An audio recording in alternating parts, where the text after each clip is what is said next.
There's two things that I'll share. Number one, we obviously talked about wa'arid anil jahilin. Allah subhanahu wa ta'ala does say that sometimes if somebody is being very just deliberately and belligerently ignorant and negative, Allah does say that we're better served ignoring that negativity, that ignorance.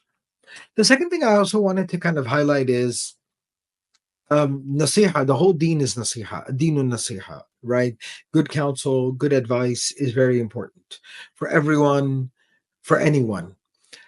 With that being said, there is an interesting idea here that sometimes I could be the one who identifies the need or the issue. Just I'll use a medical analogy. I could be the doctor who diagnosed the patient. You have X, Y, and Z problem, okay, and you might need surgery without being the one to actually perform the surgery. I will then refer it to a surgeon because he's better equipped, she's better capable of actually performing the surgery.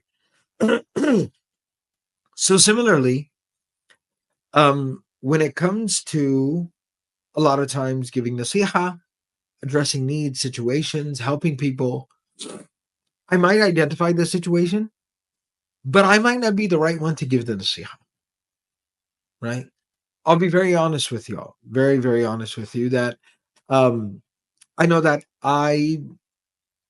for a lot of people, I might be the person that they would think is ideal to give nasiha, right? They'd be like, oh, yeah, who better to give nasiha than from somebody in your position? Or somebody might be like, who wants to give them nasiha to a family member. They might be like, well, they'll respect you and your authority and they'll listen to you. But there are so many times in my life, and there are so many situations where I identify a problem and I'm like, I'm actually not the right one to give nasiha. And what I do is then I hand that off to somebody else. I'll call somebody else and I'll be like, I want you to talk to this person about X, Y, and Z. Or I think you should talk to. I think it would be, what do you think? Right? Etc. But I'm delegating it to somebody. I'm outsourcing it to someone. Because and that's okay. At the end of the day, if I'm sincere that my goal is for that person to improve and get better, then I really won't care if I'm the one giving the nasiha or you're the one giving the nasiha, right? So that's something to think about because I think that that factors into it a lot of times, right? That if I'm giving nasiha to somebody who is kind of a peer to me, right?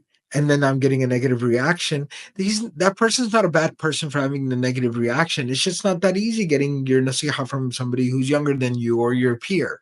They should be above that, but it's not easy, right? If I just took the extra step of going to like a mutual teacher of ours and I requested the teacher to give the nasiha, that person would be a lot more receptive. So that's some food for thought.